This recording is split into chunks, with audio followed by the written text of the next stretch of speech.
Question number 2, Andrew Little. Thank you, Mr. Speaker. My question is to the Prime Minister and asks, does he agree with yesterday's OECD report that, quote, focusing exclusively on growth and assuming that its benefits will automatically trickle down to the different segments of the population may undermine growth in the long run? And if not, why not?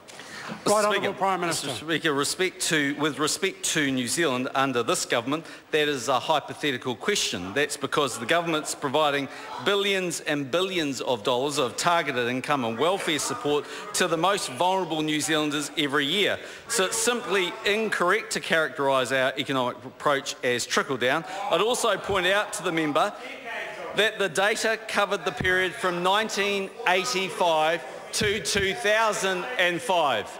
I became Prime Minister in 2008. I know he wants me to blame me for everything, and he will for the next 3 years, but it's a little bit difficult to blame me for something when I wasn't even Prime Minister. Supplementary. Order. Supplementary question, Andrew Little. In view of the figures in the report relying on data to 2011, and in light of his previous answer, what specifically does he think was wrong with the OECD's analysis when it found that economic growth is undermined by inequality?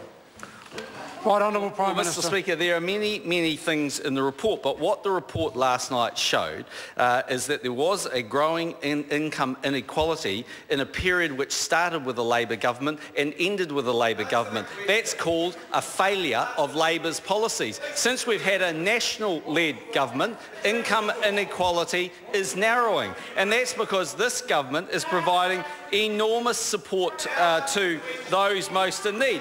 One great example of that, Mr. Speaker, is that under this government, the support that is given to households earning under $60,000 a year, that's just under half of all households, are expected to pay no net income tax at all. Mr. Speaker, the members opposite don't like it. Well, I tell you what we don't like, the failure between that 1985 and 2005 period of a Labor-led government.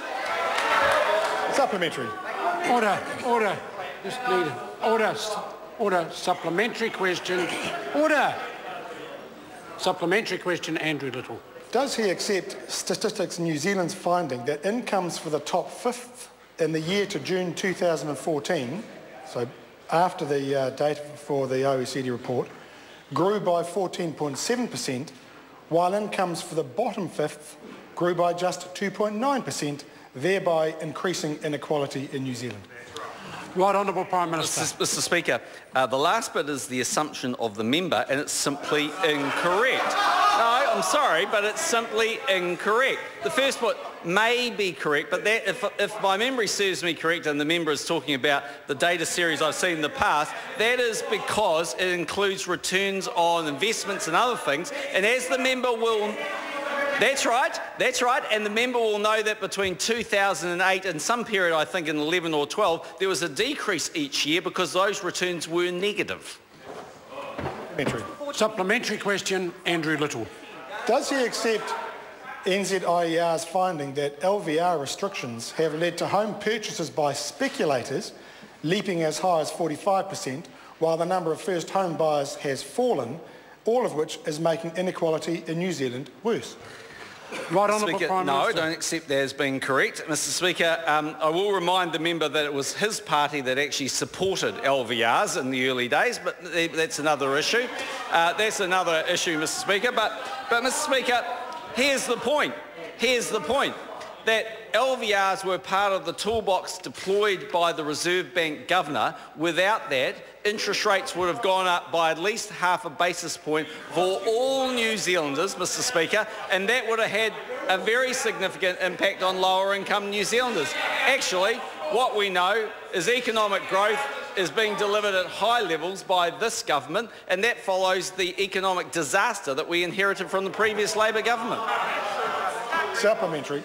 Supplementary question, Andrew Little. Mr. Speaker, does taking away the rights of low-paid workers to better pay, secure work and even tea breaks make them economically stronger or weaker compared to their employers? Mr. Speaker, we're not doing that. What we are doing is providing flexibility in the labour markets. And see, interestingly enough, last week, Mr Little was trying to tell New Zealanders that somehow small businesses are now working New Zealanders and they would have his support.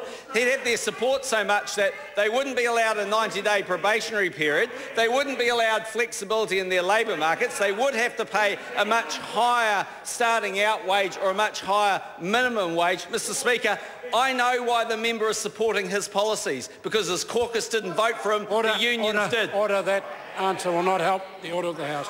Supplementary. Supplementary question, Andrew Little. Thank you, Mr Speaker. Given the OECD's finding that increased inequality has made the economy 15.5% worse off since 1990, how does he plan to reduce inequality in order to grow the economy faster? Well, Mr Speaker, Right Honourable Prime Minister. Income inequality is narrowing under a national-led government as supported by the OECD. And the members can't have it both ways. They can't say one OECD report is right and another one is wrong. The only point I'd simply make is the member needs to go away and get his facts right. Under the report where income inequality was widening was under a Labor-led government. I know it's a disgrace, but that's why they got hammered at the polls, because they were a disgrace. Supplementary. Supplementary question, Andrew Little. Save your applause for a decent performance. Mr Speaker, why is he so unambitious that he doesn't want to boost future economic growth for all New Zealanders? Is it because he's still trapped in the 1980s time warp? Right Honourable Prime Minister. Mr Speaker, I am very ambitious for New Zealand and for the growth rate of New Zealand, and we're delivering on that growth rate for New Zealand, Mr Speaker, which is why it was nearly 4% this year. Mr Speaker, I am so ambitious that if I put my leadership up for a vote, I'd expect more than 4 people to vote for me.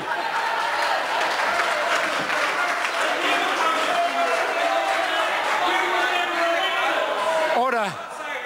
Order. Order.